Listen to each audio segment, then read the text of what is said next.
to another video review. My name is Paul. You may know me as Optibotamus, and I am here doing another video review of a Transformers Revenge of the Fallen movie figure. And we're looking at none other than the possible namesake of the movie, The Fallen. Now, I've had this guy for a while. Several weeks, actually. And I'm really impressed with this. It's really cool. I can't think of anything else really to say about it. Now, this is some kind of weird Cybertronian, destroyer mode or whatever. It's not bad looking, to be honest, but it could be better. The directions say that, it's supposed to be like this. I actually prefer leaving them up. I think it makes it look a little bit cooler looking as opposed to having them straight down. Keeping it all compact and everything like that, I prefer when I display it. This is how I usually will have him transformed. So, really nice. It's kind of a darkish green. I don't know if you can pick that up, but you got all these red translucent bits that are throughout. Nice cockpit here. I really like the way that looks. And yeah, it's, Hasbro saying, okay, we got this guy, we got to put him into some kind of a mode. But it's the Fallen, for the love of Pete. So, really cool looking, nice detail throughout. I'm going to try and zoom in a tad bit so you can, there's some nice coloring. Very nice coloring on here, though. I really like the way it looks. And, you can look at it, and if you're a Transformers fan, you can know, but, I mean, they did a fairly decent job in disguising how this kind of looks as a vehicle, I guess. The only problem that I have is that it has, like, these little skid plate as landing gear, but the rear ones angle inward instead of being straight up and down, matching with this. They're not parallel to this. They're gonna not work well. So it just kind of lands there. Oh, yeah, you can't see nothing. But overall, though, I really think that this is a very nice figure. So I do highly recommend this. He is not out yet. People, don't ask me where I got him. I got him on eBay. Plain and simple. But I know people are going to ask me, and they're going to ask and not bother watching the video. So, But overall, though, very nice looking vehicle mode. I do like it. It's very simple. To transform them, it's not that complicated. You just kind of poke these little guys, poke those right back in. These little bits here, well, kind of fold this down. And oh my god, there's his head. Go ahead and loosen this up from the arm. That'll rotate back. A lot of these bits fall off easily. That's one downside. So you're going to rotate that back just to get that up out of the way. Right up in here, if you follow, it tabs right in here. So you want to separate that and on the other side. And there's a good close-up of his face, in case you needed to know. Go ahead and rotate the legs down. And this is a really big figure, so hopefully you're not going to be able to see everything. That's all there is to it. So you rotate the legs down, rotate them out like so. Like so. Rotate the leg at the knee 180 degrees. Rotate the feet 180 degrees. Just like so. Now we're going to angle up. Rotate at the waist. Retract the landing gear. Lift this up. Bring up the cockpit. Jobby doober. Angling up some more. Now the arms. They also tab up here, so you need to separate here. And that will rotate them down. Separate and rotate these down. And now we're starting to get him into his actual mode. You want to lift his head forward and put these little red bits back. They come into play later, and then just kind of tuck all this stuff away, the red little bits. Now, one thing that I do, well, this is him in his robot mode. So, gosh, damn him for being so damn big. His feet, he's got this annoying spring-loaded feet action, which doesn't work too well on my little board. But there you guys have them. And I'm as far back as I can possibly get. There he is. Now, this is a really nice, evil-looking figure. It's really kind of cool. I'm going to bring him a little bit closer and zoom in on the face that you probably didn't see very well. That's the Fallen's face. One problem that I have is that his face is like attached to his torso. So when he rotates, that's like his neck. It's kind of, I'm not a big fan of the way they did that. I wish his head stuck up a little bit higher. That would have been very nice. In terms of other articulation, his head, nothing happens with his head, but it is really like soft, plasticky throughout it. His arms will rotate 360 degrees, all that fantastic stuff. Oh, I put those back in and out. They also bend at the elbow, rotate, and his arms are on this little rotating thing, so those will kind of rotate. His foot pops off, which you didn't see, but trust me, his foot popped off. Now, his legs, articulation for his legs, when you have these little bits out, like this, because you're actually supposed to kind of keep it down and whatever, I keep it up. So, when you have these little bits out, his legs are hindered, as you can see, because it hits. It can move all the way forward, but only about there, because then it starts bending it. So I usually will bend these back a little bit. And now you got full back and forth motion at the legs. Kind of in and out, not much.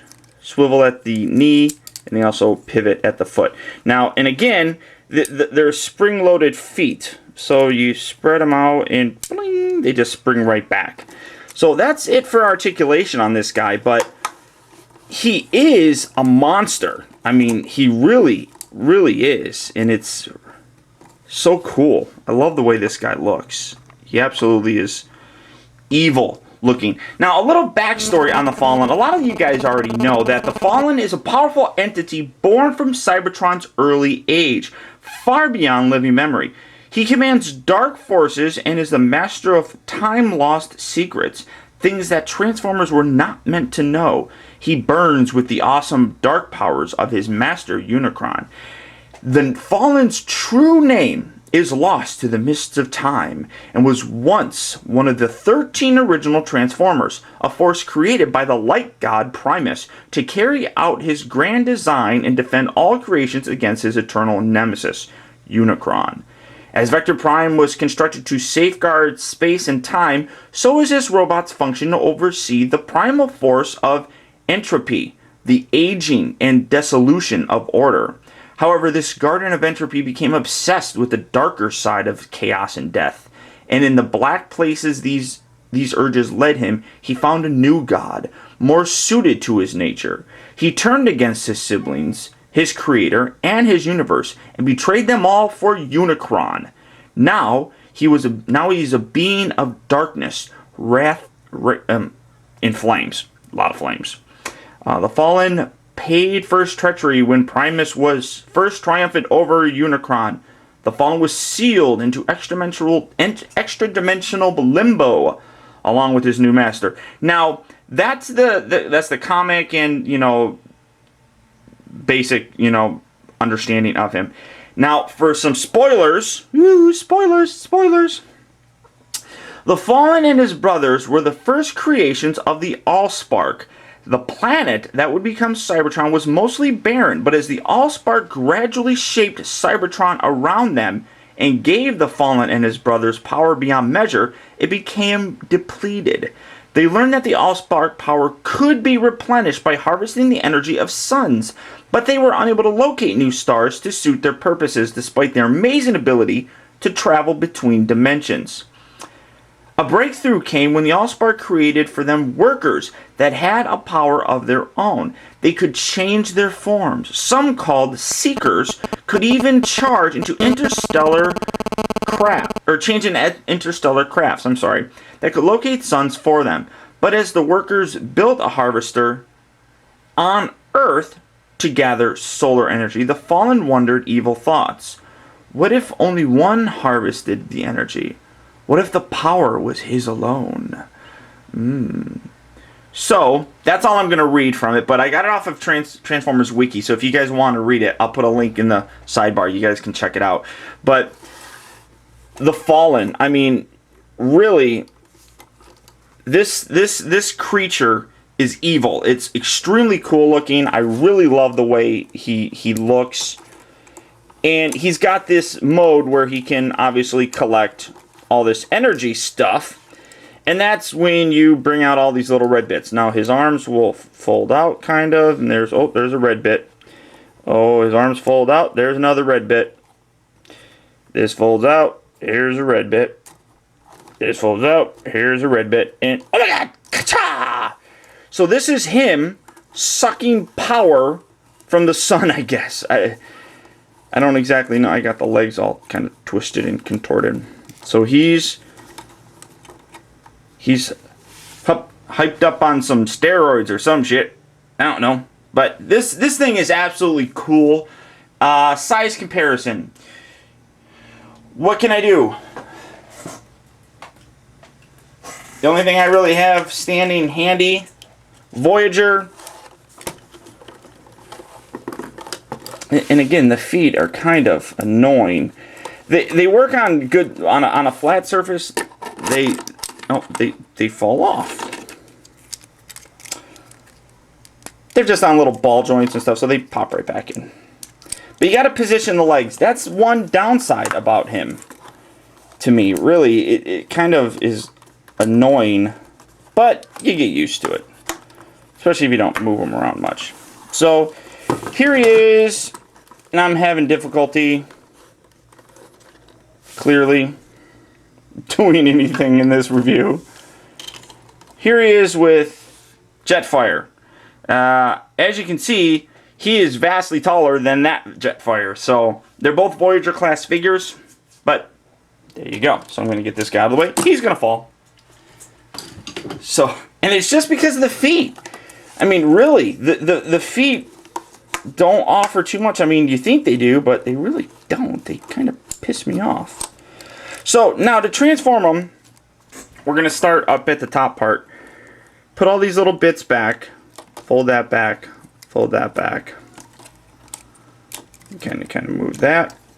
Replace that. Well, no, you want to leave this little bit out for the head when you're transforming them. So on here, on these little things are pegs. Those are going to go into holes right up in here. So lift the arm, and you're going to get him in like this big Frankenstein, I'm a monster look. So there you go. Rotate him up. Rotate him up. Like so. Now you want to take the legs and just leave them like that for right now. Then you want to lower these little bits, rotate, spin them around, and then you take this little bit and it covers the Fallen's head. Quite ingenious. Come around here to the front again with the legs. Bend those out. Bend those out. Rotate the legs. Rotate the feet. Rotate the leg. Hopefully you guys can see this really well. That folds down. Okay. So rotate that. Rotate the feet. Then rotate these around. Like so. And again, you got the little prong here, and there's a little hole there. Just plug that into there. There we go. Poke that in. Just like so. Pull these little guys out. Makes them menacing and scary looking. Alright, so you got the arms out like so. Then you need to bend them here at the arm. Kind of tuck the hand up underneath there. And there's little pegs and holes that you just plug those into. Do the same on this side. And you break everything. That's just because everything pops off of this guy really. See, that kind of annoys me, but not too much. I mean, just because I'm being a little too forceful, so I do apologize. And you tuck that little hand in there. And there you go. And then you just kind of make sure that you position everything. Make sure it's lined up. Nice looking. And fold that up. Fold that up. Bring out the landing gear. And boys and girls, there you have the Fallen back in his destroyer mode. Again, really nice figure. Good articulation. The feet kind of annoy me, but when it works on, I mean, this is kind of this surface here, this is a whiteboard, so it kind of, you know, is rough. If you put it on something simple like this, it will slide a whole lot easier, making the actual feet work better. So overall, though, really nice figure. Like I said, I do highly recommend this guy. And like I said, that just doesn't look good to me. You put those little suckers up like that, and it just looks better. I don't know. Maybe it's me. But there he is. So until next time, guys, I want to thank you for tuning in. Hope you enjoyed. This is Optibotamus. Talk to you later.